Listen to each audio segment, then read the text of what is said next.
Welcome to Face Forward, the inspiring change podcast on all things internal communications, engagement, leadership and change. Before we kick off today's podcast episode, a quick word about inspiring change. We help companies to drive successful change through the power of communications, engagement and leadership.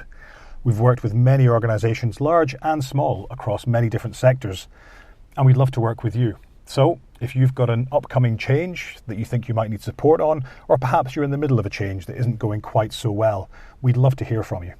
Simply send an email to hello@inspiringchange.ie and we'll get right back to you. But for now, on with today's podcast. It was really interesting talking to Dennis Doolan, the Chief of Organisational Excellence in Special Olympics, in the last episode, and exploring a little bit around leadership in the context of people with learning disabilities, and particularly around inclusive leadership and how you bring those people into leadership roles. So dead interesting, and I'm excited today to be extending that out further in the whole diversity and inclusion space, because for me, it's a theme that's coming up, is sitting on boardroom tables right around the world. So it's interesting today to be able to have a chat with Margot Slattery, the country president of Sodexo Ireland.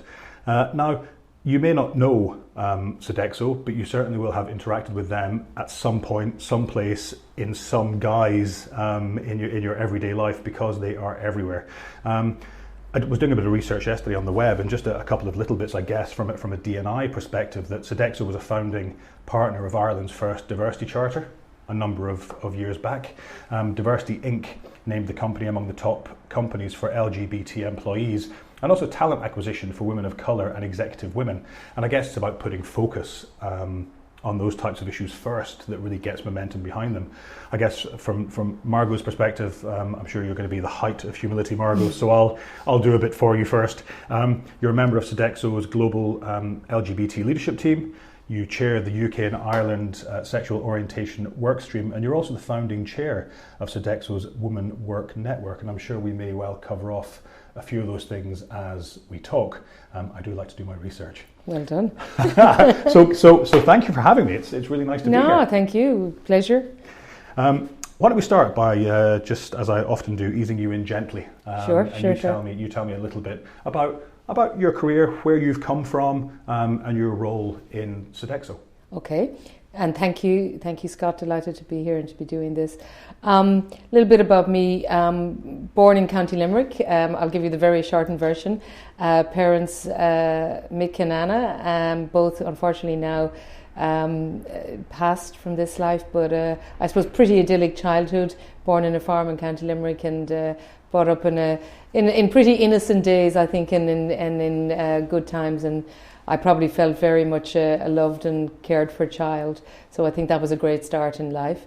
My mum, prior to giving up work as you did in the day, and working then with my dad on our family farm, my mum had been in the hotel business and had done hotel management. Okay.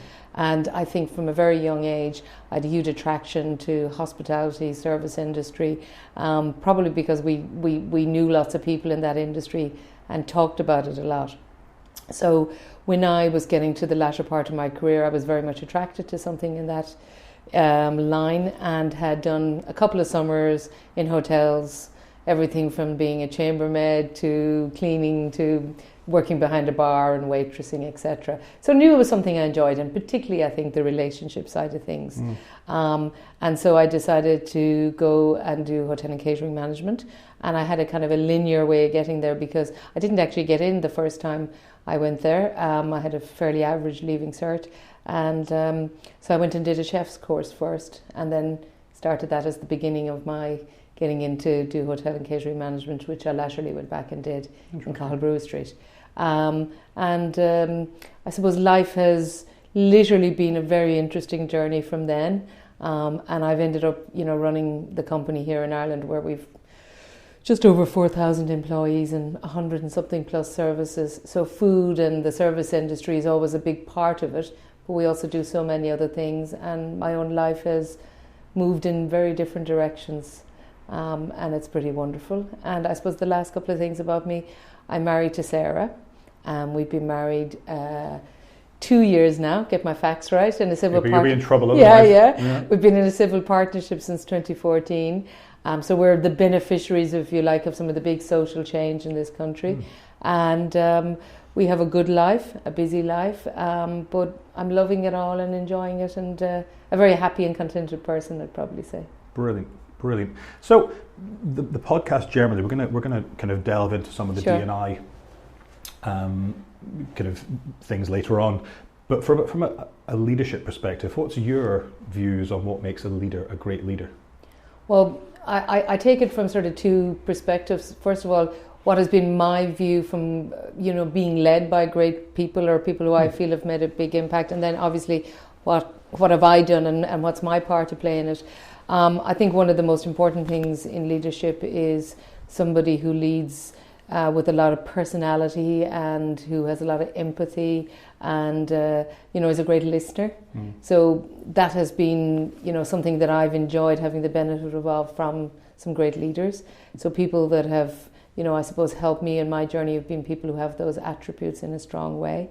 And I guess if I take the other side of it as a leader myself, I think where we've been very successful and with my own team is having good personal relationships, strong communications, and being able to be on a journey with people, because it's not any one way. Sometimes, you have a lot of interaction. Sometimes it's tough. Sometimes you have difficult things to face, and sometimes it's very smooth.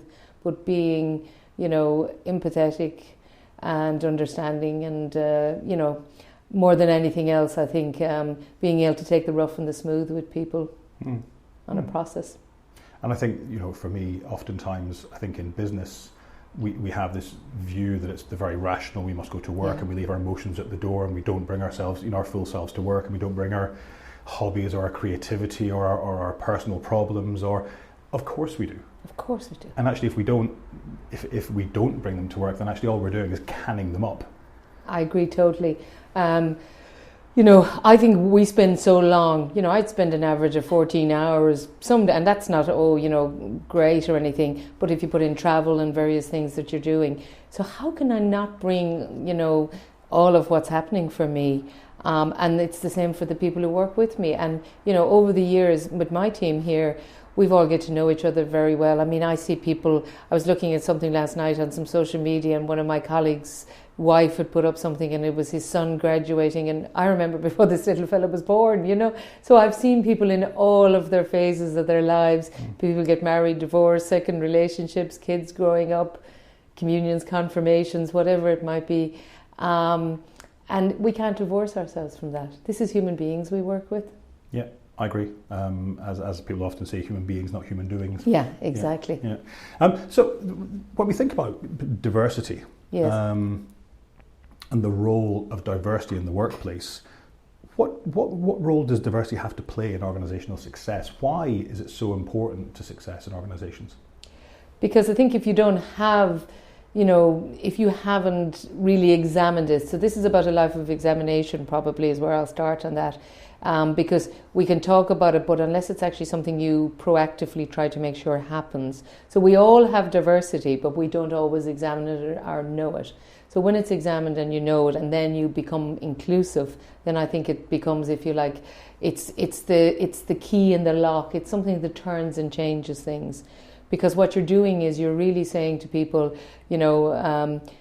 be yourself, whatever that might be free to be that person, and then we'll be inclusive of what that is and hopefully get the best from you.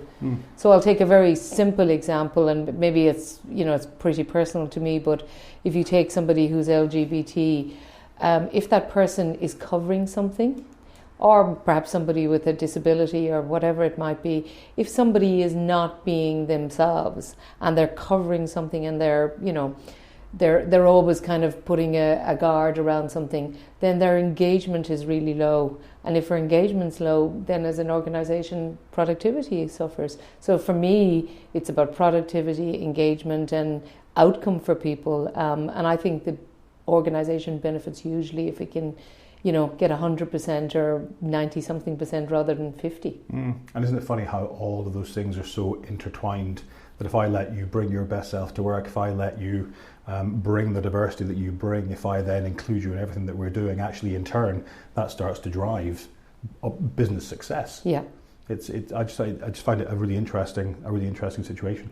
I agree, and I mean, I think there's a lot of people say out there at the moment, bring your authentic self. But the authentic self for me, is many things. So if I brought all of my authentic self, you might have too much in work. But I bring the parts that I'm feeling free to be. So I'm bringing my personality, I'm bringing myself, and in truth, there's nothing hidden anymore. So therefore, everything about me just means that when I'm here, my engagement with people is probably very heightened and very real and very a very positive experience in the main.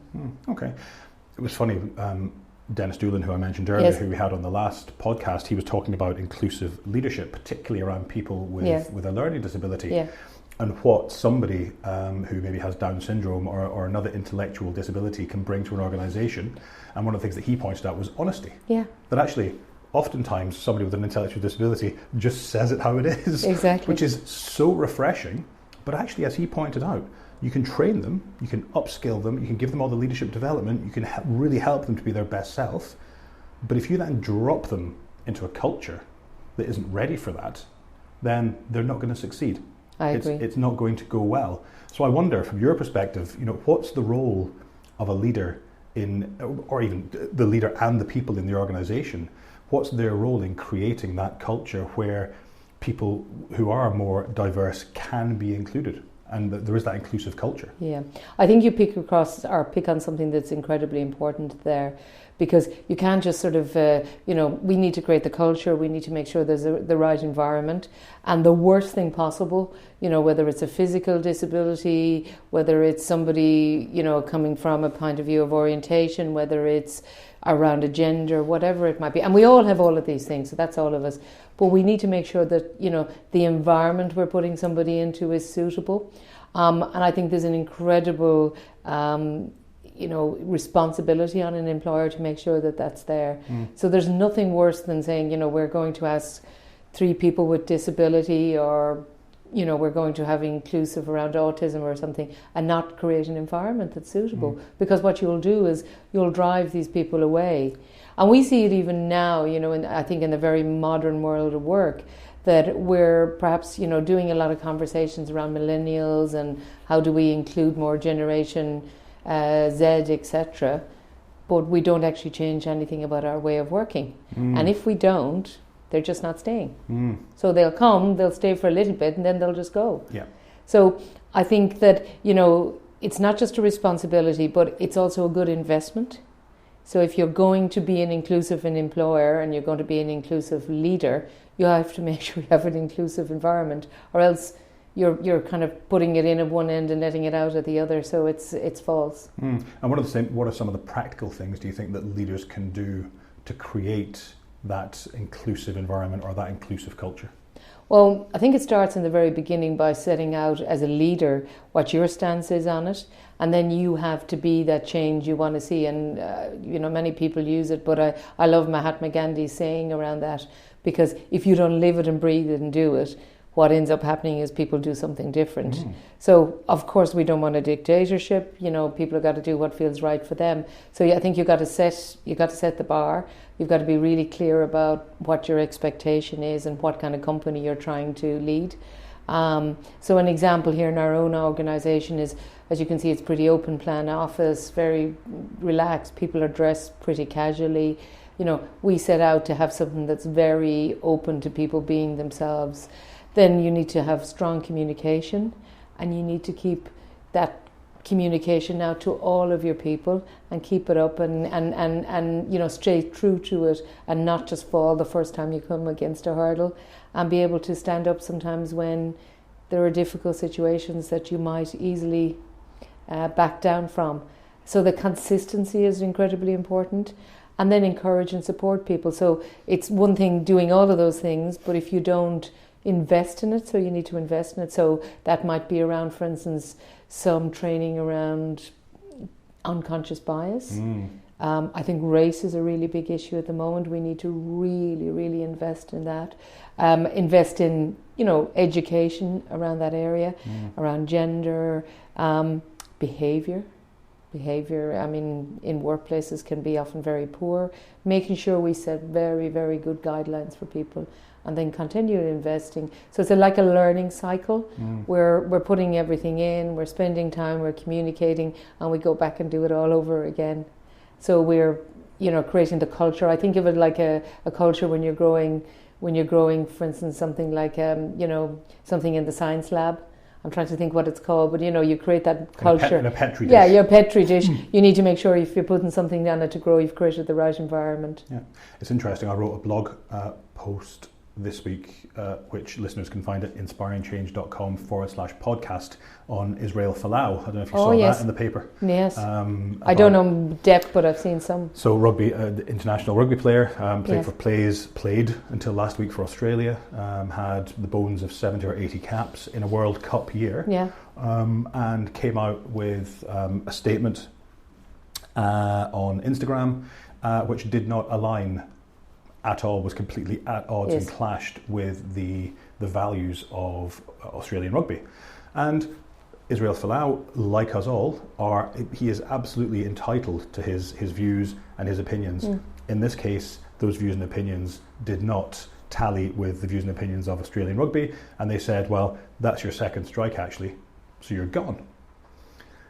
It's a really, really brave organisation, because you and I have both seen it many, many times where somebody isn't exhibiting the values in the organisation that you want. Perhaps they're using language that they might think is funny, but actually somebody who's LGBT might find offensive, or just somebody else in the office might find it offensive, regardless of their sexual orientation. But they made a stand and they said, no, that's not acceptable. Bang, you're gone. But so often, and I actually said in the article, it would be kind of a behind the hand, deploy the PR people, get rid of the problem, it's fine, it's a World Cup year, we really need him, he's a key part of the team, we can't let him go just yet. But of course then, within the organisation, that says, that's okay, we don't mind that, bit of homophobic slander, that's fine, that's okay in here. And it's not okay in here. But it's so often just swept under the carpet because the person is a good salesperson or a nice guy, or listen, sure, he didn't really mean it, that's just the way he is. Yeah. What's the role of leaders there? What should they do in that situation? Well, I'm very much probably with Australian rugby. I mean, I believe that you set it out, you're very clear with people. You give them, if you like, and it sounds a bit stuffy if I say code of conduct, but we have in our organisation here code of ethics. Everybody signs up to it. We have a training around this, so you have to go and do a mandatory training. So there's no lack of clarity. Everybody signs a contract, and as part of that contract, it says on it, have you read the ethics? Have you done this? Have you? And if you don't do it, then I think the leaders have to absolutely, put their money where their mouth is, so to speak. Because just like you said, Scott, I think that what does it say to everybody else? It undermines the whole thing. Yeah, I know certainly from a point of view of Sodexo and a company I've been with 20-something years, if people at a very senior level started saying something very different from what I believe are very strong and entrenched values, then I'd be seriously concerned, and I would say, this isn't the company I've signed up to be in. And I wouldn't expect that was allowed to be. And I know that certainly our organisation has made some hard decisions around people when they don't. And probably the right and the right decision. Yeah, because listen, no organisation, no company, nothing in the world, whether it's voluntary, sport, whatever, is just one person. No. It's a community of so many people. Yeah. And we all need to be somewhat aligned to be able to live together with comfort, and manners and behaviours are important. One of the things that I think that when people talk about diversity, generally in that conversation is going on, I think the immediate thing that we jump to is gender. Yeah. Diversity of gender. And of course the whole idea of, board quotas for women and this kind of thing, which we might come on to in a second. Sure. But what outside of gender, what else should companies be thinking about from a diversity perspective? Because gender is the easy one. Yeah. But what else should they be thinking about? Well, I think there are many different areas, and certainly go through them. But if you think of us as human beings, there are many things that happen in our life at various stages. So there are things like our generations. So we can be we start off, most of us start off young, and at some stage we get to the very end of our careers, whatever age that might be at. So I think that's one I just probably put out there that people don't think enough about generations. I think we have a real danger in the workplace at the moment. I hear it in Ireland a lot as well, around ageism kind of almost happening, because we've had so much concentration on millennials and Generation Z, etc., that we've kind of forgotten there's a whole bunch of people who are in their 50s, 60s. You know, there are people working into their 70s now, and in Ireland, you know, over the last couple of years, we'll have more because of the changes with pensions, etc. So I think that's one area. Social inclusion is an area I think, you know, I'm really passionate about. That no matter where you come from, what your postcode address is, where you're from in the world, what your parents did, where you went to school, you're entitled to a chance, and you're entitled to be included. And I don't know that there's enough. I think there's some great changes from when I was a kid. You know, I look at somebody like Lynn Ruane, look at the Access programme, but I can call out exceptions, but I can't say it's still where I would want it to be. I think Dublin is always very interesting, and you'll know that coming here, is that it's a lot of who, you know, where did you go to school and who do you know and that sort of thing.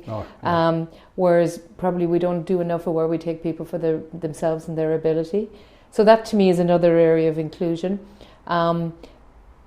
Ability, and I'm probably on the Caroline Casey one here, more ability than disability, but how do we bring into, you know, view people's ability at different stages in their lives? Because you may have different challenges to your physical ability at 20, 25, 30 to what you have at 60, 70, but none of them take away from your ability to actually contribute and add to a workforce.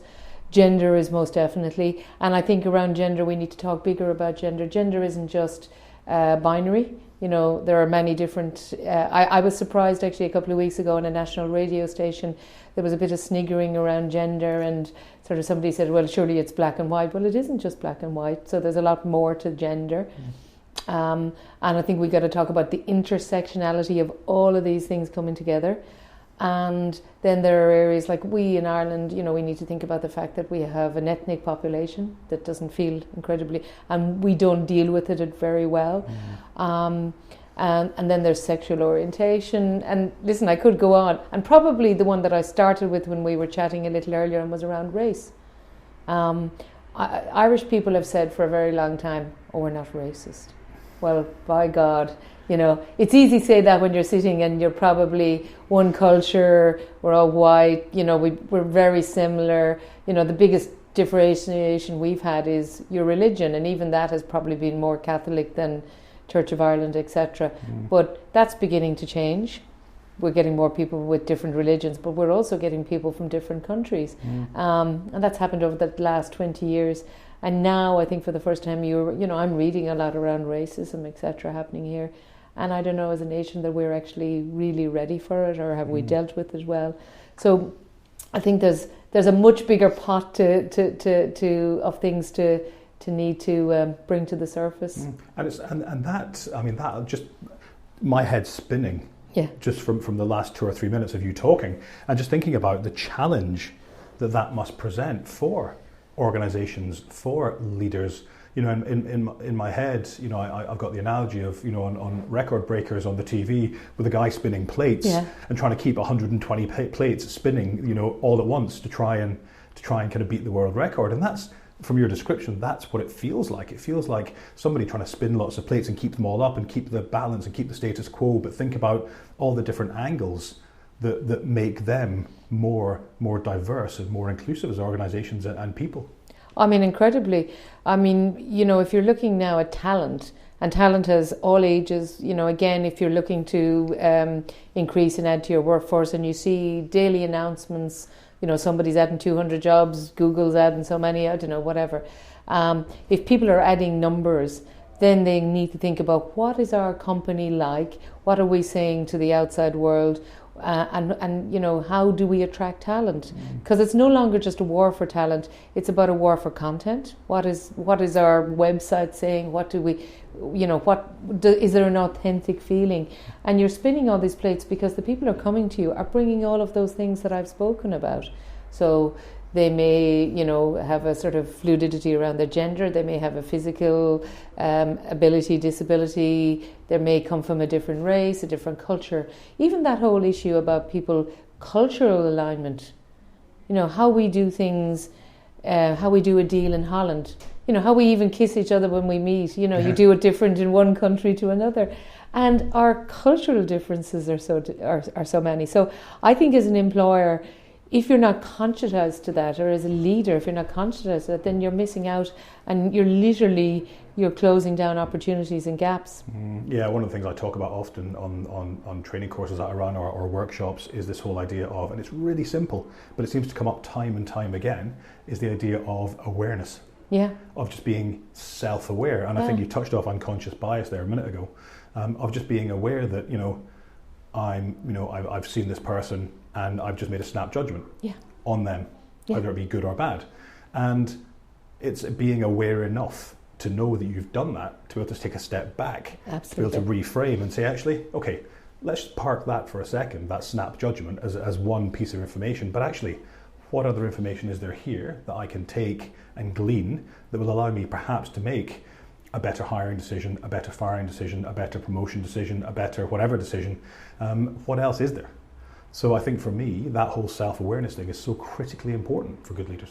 Oh, incredibly. And, you know, there's a thing called the implicit test. I don't know if you've heard of it, but you can actually go online and do it, and anybody can do it, but it's really worth doing, because even if you think you don't have bias, we've all got it. And that's also the first thing you'll learn whenever you do one of these courses on it, is that everybody's biased. I'd like to think I'm pretty, you know, aware, and, you know, I've a lot of insight to lots of this. But my God, when I did it, I've got loads of bias. I'm particularly favoured towards people from Limerick just because I'm from. But that's natural. That's natural, of course. And that's okay. And double up if you're from Munster, and, you know, and there's a whole other sort of things. And if you're a Leinster fan, God help you. Yeah, exactly. But, you know, if you're not aware of that, then the danger is, you know, particularly, for instance, in hiring, you are parking that information sort of in front of yourself, and it blocks you seeing the whole of the person, and you're missing out on something. So as a leader, to me, that's probably one of the most important things we need to become more aware of. And in my experience, and it's just very personal, in Dublin, in the sort of leadership circles and that sort of thing, we've a lot of very similar people running companies. The boards are made up of very similar people. We do things in very similar ways. And so, you know, we don't introduce enough difference, because difference creates good conversations, a little bit of argument, disruption, quality. It's funny that people often see arguments as bad. Yeah. Whereas actually I see arguments as good, because if you're not having arguments, you're not necessarily making as much progress as you could. Exactly. Yeah. And there's nothing like having someone in your team or your board who's a bit of a disruptor. It's good for kind of challenging. So we're talking about boards, and we talked about gender earlier on, and this whole idea of gender quotas at board level and at senior management level. What's your take on that? Well, again, if I'm specifying it to Ireland and probably this marketplace, you know, the male London Irish market, I think the numbers are very, very poor, particularly from a gender mix. And then if you mix it up in relation to, you know, people who come from different parts of the world, people of different race, different abilities. So take any of the kind of number of things I spoke to you about as probably some of the areas of inclusion, then I think it's pretty appalling. You know, that joke goes around about there's more people called Steve who are at, you know, a CEO level or board level, but seriously. Is that actually true? It is, yeah. Oh, I mean, all the facts will tell you. I'm going to change my name, and then bias might actually get me into a nice big job one day. Exactly. I mean, it's very interesting, even if you look at this from things like that implicit test and bias, but more people of certain names. So if your name is, you know, a non-Irish, maybe Arabic name versus something like Michael or John, you know, your chances of even your CV getting in there are so much lower. We tend to hire exactly people like ourselves. Because it's safe, or at least we perceive it safe. The difficulty is that safeness stops us being as innovative and probably progressing more than we should. Yeah, and is it right, do you think, that we specify that by 2020 organisations across Ireland need to have 30% of boards or 30% of leadership teams as women members of the team? Is that the right way to go? I think absolutely. I mean, I understand that it's going to take time, and I think we've got to be aiming for 50, because if you look at the world, it's, as I said, if you just pick those two main genders, then you're probably saying, your customer base for any business is 50-50. Service industry, even in, for instance, for FMCG, the biggest amount of consumers are female, yet most of the boards are actually mostly male. There's a great new book out, and I don't have the title in front of me, but it's around bias in the workplace and bias in design. And it talks a lot about, who designs things that are everyday objects, and yet they're not actually even the same gender as the people who are the end user. So if you don't think with your end user in mind, and I think boards who are trying to sell a product need to think about that. I remember reading an article a while ago that somebody in the office posted about crash test dummies. Yeah. And the average crash test dummy it's been around for so long, but it was designed on the weight and size of a 26-year-old Canadian male Air Force pilot. Yeah. That's a crash test dummy. It's an Air Force pilot from Canada. Even the simple one, sorry, I didn't mean to interrupt, but police people all over the world have bulletproof jackets that were designed for men. So when a woman wears one and she's got boobs, then the reality is that they can't close them properly, so they make them looser and they're less effective, and more women get killed. Even the fact of a health and safety risk. Yeah. So going back to the boards, I think it's incredibly important that boards reflect more of society, they reflect more of the people who are the end users, and they reflect, if you like, a varied opinion. And as long as we got people who are qualified, and there is no shortage of qualified people, but we need to ask better questions and we need to seek better. And what about people, when you look at the whole kind of 30% or 50% argument, what about people who would say, I want to get the job because I'm bloody good at the job, not because I'm black or for the travelling community or a woman or LGBT or whatever reason. I don't want to get the job because I want to be a percent. I want to get the job because I deserve the job, because I've got the skills and experience to do the job.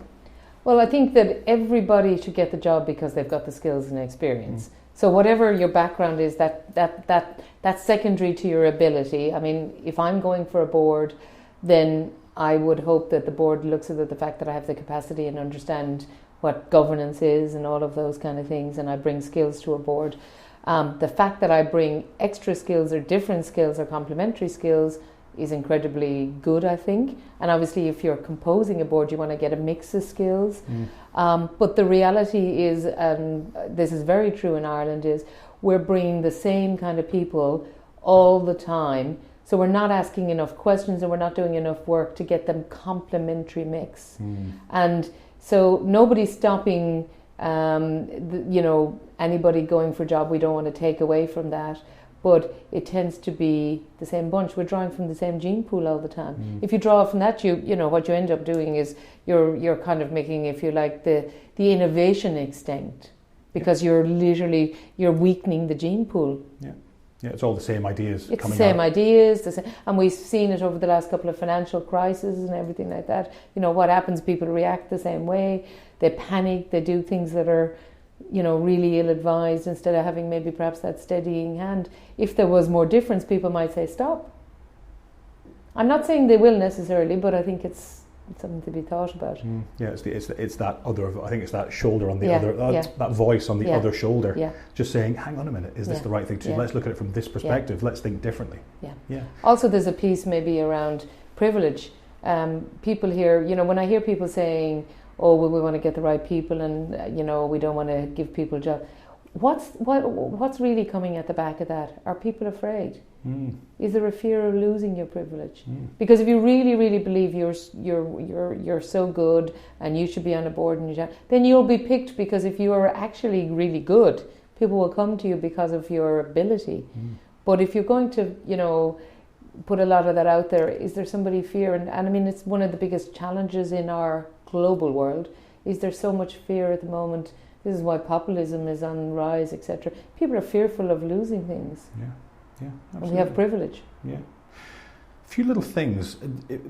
What hints and tips might you give to leaders who are maybe struggling to create and build more diverse teams? I think the first thing to do is to realise that you can't sort of bite off the whole of the elephant, so to speak, or you can't do it all at once. Important, I think, to believe in it and to really feel it and know what it is, and to think maybe some self-examination is maybe the very first thing, and to understand if you've ever felt excluded, then I think you really understand inclusion. So you need to think about what's it like when you've actually not felt included in a group or in an organisation. So somebody gave me an example. It was a chap, and he said, I've had all these things in life and it's always been really good. Then he went to live, it was about 10 years ago, and he went to live in China, and for the first time he didn't speak the language. And he said, it was the first time I really felt excluded. And it made him think about what exclusion feels like. So start and understand exclusion, then you can have an understanding of inclusion. Try not to sort of try to do it all at once. Get help and get support. There are a lot of organisations, a lot of consultants, and there's lots of other or leaders who will, gladly share their experience. I've never held back. If anyone asks for my help, I will always give them my insight. And then take it slowly and try not to over-promise and under-deliver. I think you're better off to over-deliver and under-promise probably to begin with, and give yourself a long breadth of span of time to do it. Yeah. Okay, very last question, and this is one that I asked to you said great there as if it was like, oh my God, thank God. No, thank God it's nearly over. No, I'm enjoying it actually. Great, there's another question.